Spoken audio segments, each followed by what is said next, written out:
Nous sommes en direct de Washington DC aujourd'hui.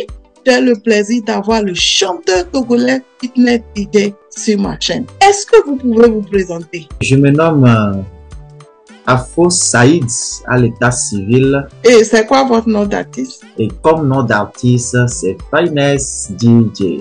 Oh wow, Finesse DJ. Je suis très contente de vous avoir sur ma chaîne aujourd'hui. Et actuellement, je sais que vous êtes en Europe pour une tournée. Est-ce que vous pouvez me parler un peu de votre carrière? Qu'est-ce qui vous a d'abord amené en Europe? Pour donner encore plus de couleur à ma carrière musicale, j'ai pensé faire une tournée musicale en Europe. Ayant beaucoup de fans en Europe ici, et c'est tout d'abord ma première tournée dans ma carrière. J'ai préféré commencer par l'Europe et c'est ce qui m'a amené ici actuellement. J'ai eu à faire 2 concerts. Et le premier concert c'était à Hambourg et le second je l'ai fait en Belgique. Justement, j'ai entendu parler de vos concerts en Allemagne au Hambourg et en Belgique à Bruxelles. Et appris que franchement, vous avez bougé les choses. Racontez-nous un peu comment ça a bougé là-bas en Belgique et en Allemagne. Ça donnait. Et moi-même, personnellement, je ne m'attendais pas à avoir le public que j'ai vu le 29 passé à Hambourg. Et puisque le temps m'était un peu serré, mais franchement, et les 2 semaines de communication, de publicité qu'on a eu à faire, ça donnait. Du côté de Bruxelles ici, franchement, c'était vraiment du wow. Le public était vraiment chaud. Le public était vraiment chaud puisque le concert a commencé un peu tard, mais dès que je suis monté sur scène, jusqu'à ce que je ne termine tous les morceaux que j'ai fait, franchement, le public ne m'a pas donné le temps.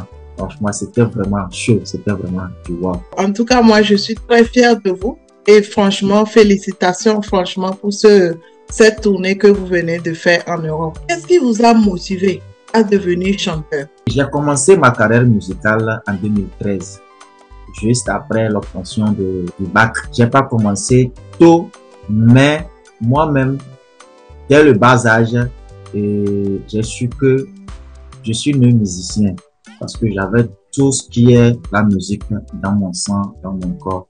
Mais c'est juste après le bac que je me suis à 100% lancé là-dedans jusqu'à aujourd'hui. J'ai pas fait une formation à la matière, mais je me suis lancé là-dedans.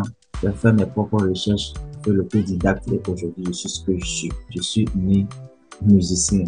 Donc le fait de se lancer sans avoir eu des coups de main de part et d'autre et que j'arrive à réussir, voilà. C'est un chemin tracé, écrit par Dieu. Donc, vous voulez dire que vous avez commencé votre carrière au Togo après votre bac et que vous étiez inspiré depuis votre enfance, c'est ça? Tout à fait. J'ai commencé ma carrière au Togo en 2013. Hein. J'avais le sang d'un musicien, le sang d'un artiste qui coulait dans mes veines depuis le bas âge. Donc, c'est en 2013 que je me suis lancé. Puisque depuis l'enfant vous étiez motivé, c'est un artiste qui vous a motivé. J'étais tellement obsédé par tout ce qui était la musique. Franchement, j'étais tellement obsédé par tout ce qui était la musique. Dans l'enfance, chacun a sa loisir. Il y a d'autres qui sont obsédés par le foot, d'autres la danse et autres. Bon, pour moi, c'était la musique. Combien d'albums avez-vous aujourd'hui sur le marché? Aujourd'hui, j'ai un album sur le marché et le deuxième est en cours de téléchargement et beaucoup de singles. Donc, vous avez beaucoup de singles. Combien de chansons? Aujourd'hui, sur le marché, j'ai une trentaine de chansons. Je suis contente quand même que vous avez cartonné, vous cartonnez de nos jours avec toutes ces chansons que vous avez. Et moi, c'est un honneur pour moi. Est-il facile d'être un artiste au Togo? Sans te mentir, être un artiste au Togo, c'est vraiment un parcours de combattant. C'est pas facile. C'est pas facile puisque être vraiment un artiste, tout d'abord, ça demande des moyens. Et ce genre de moyens, c'est des trucs qui sont un peu difficiles pour nous au Togo. Mais il suffit juste que ça soit de l'amour pour toi, ton travail d'artiste, que ça soit de l'amour pour toi. Et bon, Dieu aussi, de son côté, nous aide à à pouvoir réussir ce qu'on veut faire. Donc, ça veut dire que vous n'avez pas de financement et que vous vous battez vous-même pour vous produire, c'est ça? Ouais, franchement, le financement au Togo, c'est pas facile. Surtout dans le domaine musical, gagner du financement, c'est un peu difficile. Quel genre de musique vous produisez? Je fais de l'afro-thème. Et moi-même, je suis un thème, je suis un cotocolé à 100% cotocolé. Donc, mon objectif, c'est de valoriser plus la musique thème. Quand vous dites vous faites l'afro-thème et que vous êtes cotocolé, vous êtes de quelle région? De la Soli, de Sokodé ou bien vous venez de quelle région exactement? Je viens de la région centrale, tout précisément de Kéméni, du village de Kéméni, à une trentaine de kilomètres de la ville de Sokodé. Par quelle chanson en fait avez-vous commencé votre carrière? Mama Datayo Pandena, Munafiki Pandena, c'est de que vraiment non jasi na yo. Mama Datayo Pandena. C'était ma première chanson. C'est une vieille chanson cotopoli que moi j'ai repris quelques phrases de la chanson et j'ai modernisé. Et c'est toute ma première chanson qui m'a vraiment lancé. Et c'est une chanson jusqu'aujourd'hui qui bat son record. C'est encore une joie que vous soyez avec moi en direct de Washington DC. En tant que chanteur thème et que vous faites le thème, dites-moi en fait quel conseil avez-vous à donner à un jeune Kotokoli aujourd'hui ou même Togolais qui voulait faire une carrière thème comme vous le faites? Essayons de véhiculer de vrais messages dans nos textes, dans nos chansons.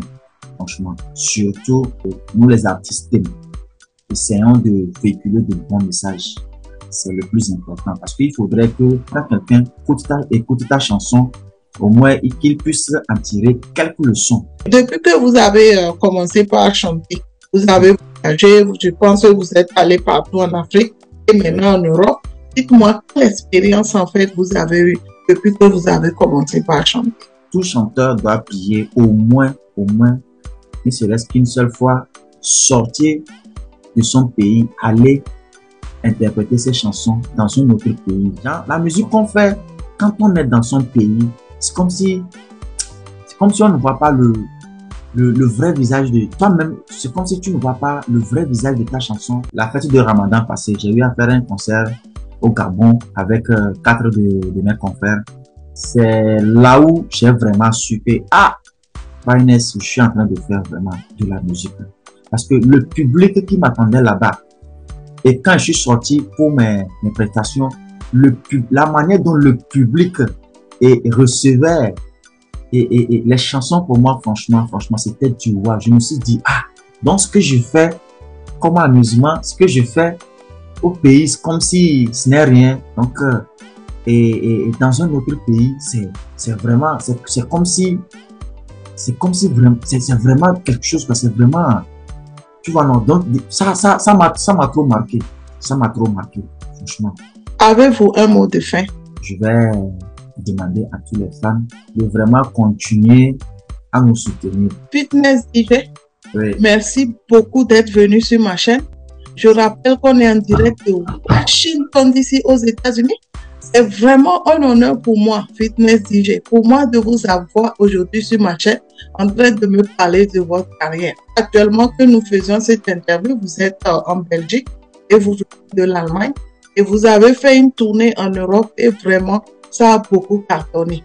On est en de Washington DC aux États-Unis et j'espère vous revoir très bientôt pour une autre interview. Merci beaucoup et à très bientôt. Au revoir. Merci beaucoup. Merci.